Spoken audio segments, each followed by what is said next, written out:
welcome back to episode 5 of the Comprehensive Psy-Frame Guide, and this is Benji, and today I bring you Toadally Psy-Frames. Now the reason this video has taken so long to put out is I've never actually played this deck live.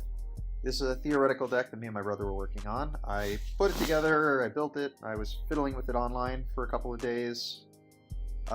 This seems to make sense, so I have it currently organized by archetype. I can easily sort it, so you can see it.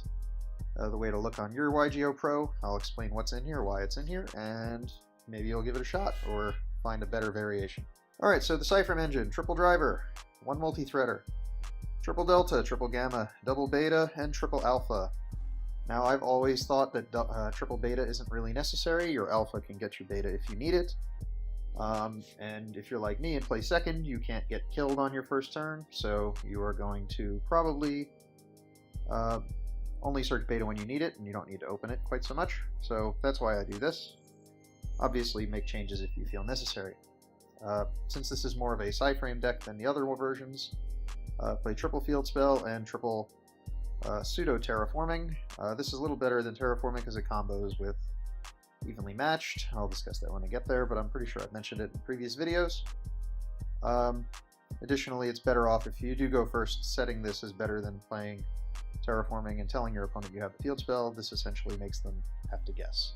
Playing triple overload and double psychic field zone. There are a heavy amount of Psy-Frames in here, so field zone at 2 seems fine. I still recommend playing one Ash Blossom, also one Ghost Ogre. Ghost Ogre goes with the emergency teleport. Ash Blossom just allows you to do additional negate. E-Telly into a on-field negate, which you do need occasionally. Popping face-up cards is pretty cool. Play Max E because you play a deck full of hand traps. Another benefit of playing both of these is that if you ever put a Paleozoic trap on field or Swap Frog, you can Synchro Summon into High Speed Raid Shambara and just push for game. Play one E-Telly. For in-battle phase effects, access to Ghost Ogre. For the Frog engine, we're playing triple swap, double dupe, and double Ronin. Same as every Paleo deck. One Gamma Seal. It's in here theoretically that if your Toadally Awesome does die and your Gamma Seal winds up in the graveyard, you can fish it back out of the graveyard. So that's why it's here. Is it necessary? Not necessarily. Excuse the background noise, I'll see what I can do about that. I got 2 Paleozoic Morella with Foolish Burial Goods of this build, but the goal is to also be a Paleo Trap, allowing you to have access to Toadally Awesome more easily.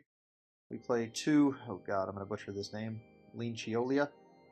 Alright, so Paleozoic Lean Chiolia will allow you to return a banished card to the graveyard, being an easy trap to activate to summon any of the Paleozoic traps from the graveyard, additionally giving you access to more copies of your frogs for your Ronin Totem to eat off of.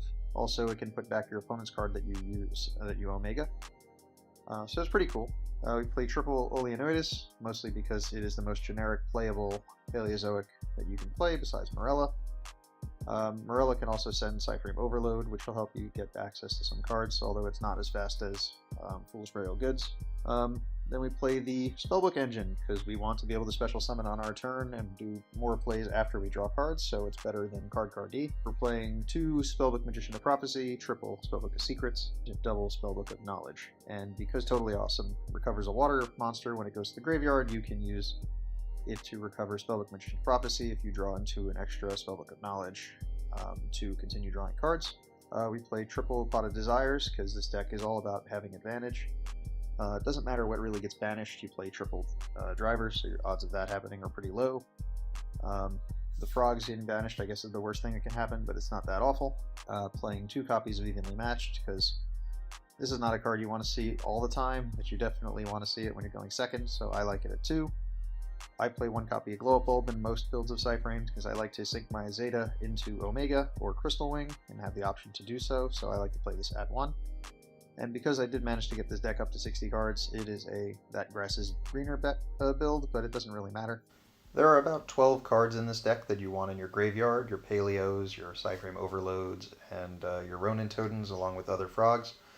So Grass is a reasonable card to play in the deck, although it doesn't really do much once you've played Pot of Desires, so it might actually be better to play something like Pot of Acquisitiveness to recycle your Psy-Frame drivers or any of your frogs back into the deck. Then you can actually start summoning some frogs with Toad. So that would be another alternative if you're not into that. And An additional cool thing you can do with Positive Inquisitiveness is shuffle your opponent's cards, their monsters, back into their deck by taking them from their hand or their field with Zeta or Omega. So that's another reason to consider that card. And I've talked about the theory before that in a 60 card deck, you're less likely to see your driver, meaning it actually makes this deck a little better. So that's the theory on this. What you're supposed to do is normal summon your Swap Frog, beat your opponent down, and try and fill your graveyard with Ronin Totem and additional frogs to banish so you can summon a Toad. Toad then becomes a Psy-Frame that can negate anything by just tributing itself to any card your opponent plays, potentially setting them. The only thing you don't really want to do in Toadally Psy-Frames is summon frogs to your field during your opponent's turn, because if you were to negate a card effect, you would then be unable to use your Psy-Frame. So Toad is good being a beater, being a negate that resets itself either by recovering a Swap Frog or a Prophecy. So that's pretty cool. You just use Toad to recover cards that let you continue to beat up your opponent.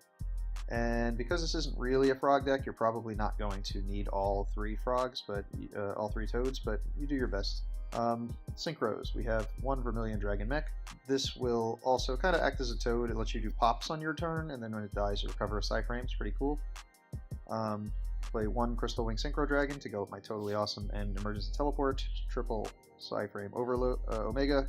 One Michael for picking off cards your opponent has. I've actually found Odd Eyes Meteor Burst to be a pretty fun card to play in here. It's good in the mirror match. Your opponent can't do anything while you just attack them. Although, whenever you play any kind of Psy-Frame mirror, the Psy-Frame hybrid usually has an edge just by having more options, especially when they have cards that work in the graveyard. I've mentioned my opinions of having double Zeta before. Do Alpha and Beta in the same turn. You're probably not going to do that more than twice. But it's good not having to go into Black Rose Dragon as your second Synchro, although a good card to play would be Ancient Fairy Dragon. Double Black Rose and a Chanbara. Chanbara can be made with any of the frogs or a Paleo and the Ash Blossom or the Ghost Ogre. And triple Totally Awesome. No need to play other kind of Xyz. I haven't played this deck too much, so it's still kind of a theory deck. Let's take a look at it sorted so you can see it the way you would see it if you put this together on your own Percy. I have played a few games with it online. I haven't really lost much. It does lose to odd things like most Psy-Frames decks do, like barrier statues and stuff of that nature. Anyways, leave any opinions or comments or questions down below. Make sure to subscribe if you have not already, and next time we will be taking a look at another hybrid build that was requested, which is Yosenju's. Personally, I think regular Yosenju's are better than Psy-Frame Yosenju's, but I mean, I will put a deck list together. Although what's online is probably better than whatever I'll put together, because it's just not something I do. I'll see you guys next time.